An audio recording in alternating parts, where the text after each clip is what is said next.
বড় বেশি হিন্দু মুসলমান বৌদ্ধ কেন তবে সংঘাত কেন কিসের বিবাদ ভাই ভাই শহরে পক্ষপাতী হয়েছি শ্রেষ্ঠ জাতি নজির দেখাও দুনিয়াতে বাংলাদেশ আমার বাংলাদেশ তোমার বাংলাদেশ সবার প্রাণ অনেক দামের দেশ রক্ত ঘামের দেশ মায়ার বাঁধন বড় বেশি হিন্দু মুসলমান বৌদ্ধ বা খ্রিস্টান বাঙালি পাহাড়ি এক দেশি তবে সংঘাত কেন কিসের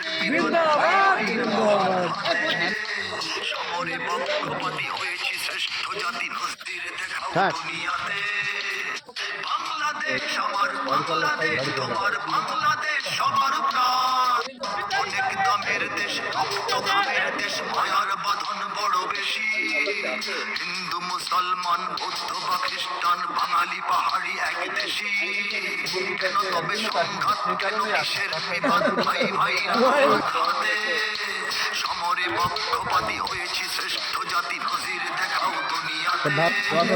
বাংলাদেশ আমার বাংলাদেশ তোমার বাংলাদেশ সবার প্রাণ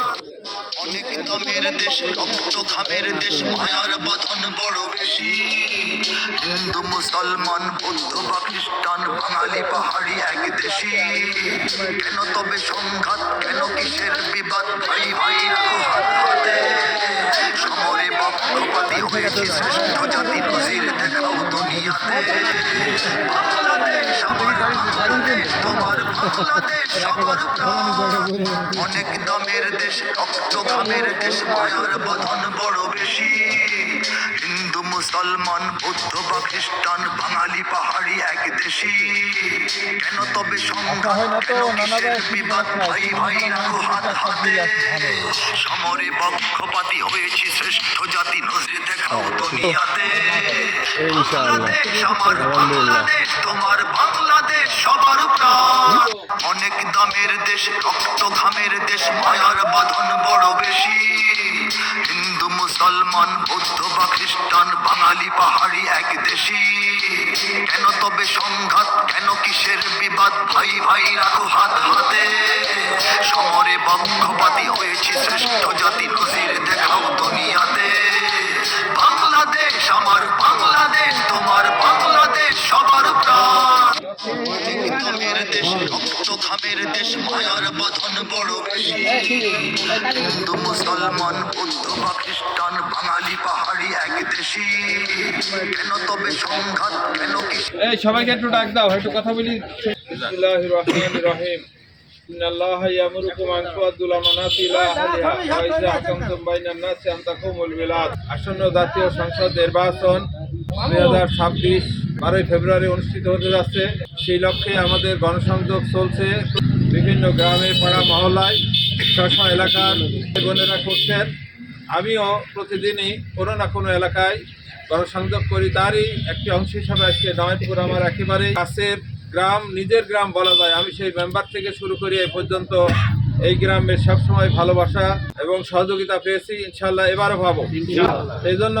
যারা অংশগ্রহণ করলেন অল্প সময় সালাতুল আসরের পর থেকে সবাইকে আন্তরিক মোবারকবাদ ধন্যবাদ আমাদের কাজ এখানে শেষ নয় একেবারে আপ টু ইলেকশন এই পর্যন্ত আমাদের কাজ চলবে মধ্যে একটি গণজোয়ার সৃষ্টি হয়েছে আগামী দিনে ন্যায় এবং ইনসাফ প্রতিষ্ঠার লক্ষ্যে বাংলাদেশ জামাত ইসলামীর নেতৃত্বে যে বৃহত্তর ঐক্য গড়ে উঠেছে ইসলামী দলসমূহ এবং অন্যান্য সমমনা দল সবাই বলা যায় যে সিংহভাগ বাংলাদেশের মানুষ 12.5 কোটি যে ভোটার তারা ঐক্যবদ্ধ হয়েছে আপনাদের কাছে অনুরোধ করব যে সবাই নিজ নিজ এলাকায় সাধ্যমতো চেষ্টা করতে হবে খুবই অল্প সময় আর 1-1.5 মাস সময় আছে এই সময়ের মধ্যে যেন আমরা মানুষের কাছে যাওয়ার জন্য আমি চেষ্টা করবো ইনশাআল্লাহ পারবো তো কারণ আল্লাহ তাআলার এই মেসেজটা হবে আল্লাহ তাআলা বলেছেন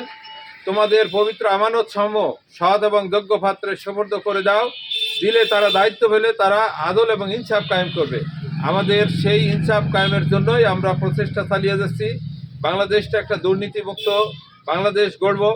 এখানে শোষণহীন একটি বাংলাদেশ হবে বৈষম্যহীন একটি বাংলাদেশ হবে সেই বাংলাদেশে যাতে সকল নাগরিক মৌলিক যে অধিকারগুলি তারা পায় সেজন্যই আমাদের প্রয়াস নিজেদের জন্য আমাদের কোনো কাজ নয়। আমিরে জামাত ইতিমধ্যে ঘোষণা দিয়েছে, শুনেছেন, বাংলাদেশে জামাত ইসলামীর যারা এমপি মন্ত্রী হবে, যদি দেশ পরিচালনার দায়িত্ব পায়, মন্ত্রীও হবে, এমপি হবে, তারা কখনোই সরকারের ট্যাক্স ফ্রি গাড়ি, কোটি টাকার গাড়ি কয়েক লাখ টাকায় পাবে এইটা নেবে না। ঢাকায় ফ্ল্যাট যা এমপিদের মন্ত্রীদের সহযোগিতা দেওয়া হয় এটাও নেবে না। এটা আগেই নিষিদ্ধ করা হয়েছে। প্রতি বছরে যেমন সরকারের কাছে আয়ের বিবরণী দিতে হয়, ঠিক তেমনি ভাবে সংগঠনের কাছেও দিতে হবে। এটা সংগঠন যথাযথভাবে দেখবে ইনশাআল্লাহ। দুর্নীতির আর দৌ থাকবে না। আমরা সেই ধরনের একটি বাংলাদেশ গঠন করতে চাই। সামনে যে কয়টা দিন আছে আপনারা একেবারে নিজের মতো করে কাজ করবেন। স্ব এলাকায় ফিরে গিয়ে আবার স্ব এলাকায়, পাড়া মহল্লায় মা বোন ভাই যারা আছে তাদের কাছে এই মেসেজটা পৌঁছে দেবেন ইনশাআল্লাহ। সবাইকে ধন্যবাদ। আসসালামু আলাইকুম ওয়া রাহমাতুল্লাহ।